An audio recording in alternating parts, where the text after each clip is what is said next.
Republic Bharat, आपका पसंदीदा, आपका नंबर वन, भारत का नंबर वन न्यूज चैनल अब एक नए अवतार में।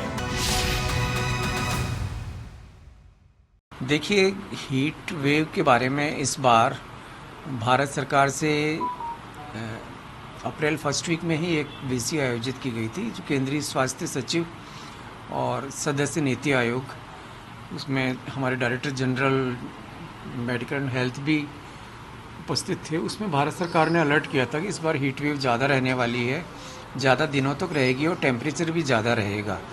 तो उस संदर्भ में हम लोग पहले से ही इस पे कार्यक्रम पे कार्य कर रहे हैं। तो हम लोग दिसंबर से ही हम चिकित्सा अधिकारियों की ट्रेनिंग वगैरह करवा रहे हैं।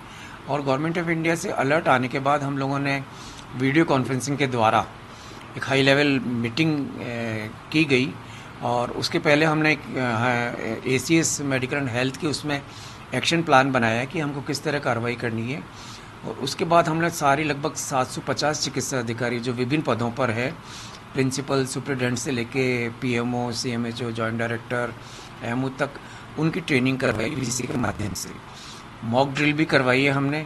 और जो कहाँ पे किस आवश्यक औषधियों की आवश्यकता है वो भी हमने गैप एनालिसिस करके और फील्ड से उसकी रिक्वायरमेंट लेके RMSL के द्वारा उनको उपलब्ध कराया है। और इसके अलावा एक हाई लेवल मीटिंग उसके बाद एक डिज़ास्टर मैनेजमेंट NDRF के डायरेक्टर साहब द्वारा भी ली गई, जो ACS होम जो हमारे SDRF के डायरेक्टर है, और हम लोगों ने उसको अटेंड की थी। तो उसमें हीट वेव रिलेटेड इलनेस, उसके अलावा फायर NOC, फॉरेस्ट फायर, उसके बारे में भी चर्चा हुई कि राजस्थान की क्या तैयारी है। तो हम लोग IMD के जो ऑफिसर्स हैं उनके ग्रुप से जुड़े हुए हैं। उनकी जो अलर्ट होती है कि अगले 3 घंटे में ये होने वाला है, या जैसे परसों एक अलर्ट आया था कि 19, 20, 21 और 22 4 दिन के लिए राजस्थान में एक उसमें ग्रेडिंग है, ग्रेडेड रिस्पांस है कि येलो अलर्ट, ऑरेंज अलर्ट और रेड अलर्ट। तो रेड अलर्ट इन जिलों में रहने वाला है। तो हम लोग पहले ही वहाँ पे हम डायरेक्शंस दे देते हैं कि आपको किस तरह कार्रवाई करनी है। रेड मीन्स कार्रवाई। 2019 के फरवरी में मैंने रिपब्लिक भारत शुरू की। इतनी सपोर्ट मिली हमारे राष्ट्रवादी चैनल को कि 1 साल के अंदर भारत का नंबर 1 चैनल हो गया। उसके बाद कई लोगों ने मेरे खिलाफ और रिपब्लिक मीडिया नेटवर्क के खिलाफ साजिश की। वो तो सब आप जानते हैं दोस्तों, दोहराने की ज़रूरत नहीं।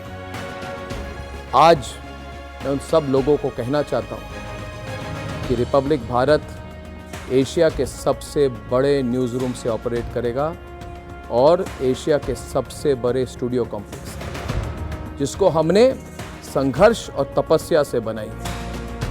और आज मैं ये भी कहना चाहता हूँ कि जितने मेरे शुभचिंतक हैं, जिन्होंने सोचा था कि अर्नब गोस्वामी को रिपब्लिक भारत से दूर कर देंगे, उन्हें फिर से सोचना पड़ेगा, क्योंकि मैं अर्नब गोस्वामी कभी रिपब्लिक भारत नहीं छोड़ सकता। और रिपब्लिक भारत पे ही मैं वापस आ रहा हूँ।